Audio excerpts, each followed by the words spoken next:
د کندهار ښار او ولسوالیو په شمول په 233 مرکزونو کې خلکو د جمهوري ریاست او ولایتي شوراګانو په انتخاباتو کې ګډون وکړ او د خپلې خوښې وړ کاندید ته یې رایه ورکړه.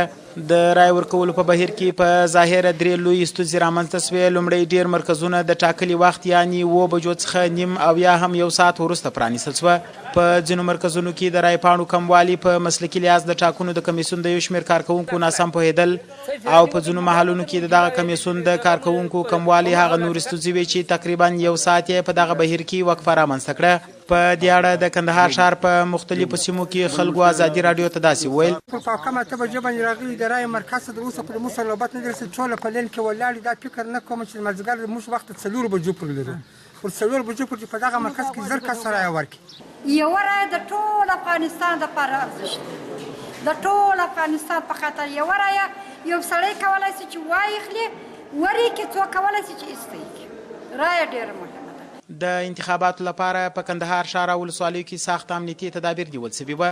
د کندهار والي ډاکټر توریالي ویسا د امنیه قومندان جنرال عبدالرزاق سره یو ځای په یوه خبري کانفرانس کې وویل چې په ښار کې امنیتي پیښه نه ده رامنځته شوې، خو د پاکستان لخوا په سرحدي ولسوالیو شوراوک معروف او د ارغستان پر ځینو سیمو راکټي حملې شوي چې تلفات نه لري. کندهار والي دغه راز وویل چې په انتخاباتو کې د درغلۍ په تور یوه ښځه او یو سړی نیول شوي چې د یو مشخص کاندید په ګټه تر یوه زیات کارتونه استعمالول. د والي په وینا د ښځې سره 22 او د نارینه سره 6 کارتونه نیول شوي.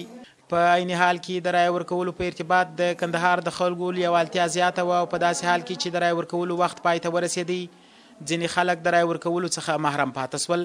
د جمهوري ریاست او ولایتي شورا دغه انتخابات په داسې حال کې پای ته ورسېدل چې په 2009 کال کې د دغه ډول انتخاباتو پر مهال 110 امنیتي پیښې رامنځته شوې وې.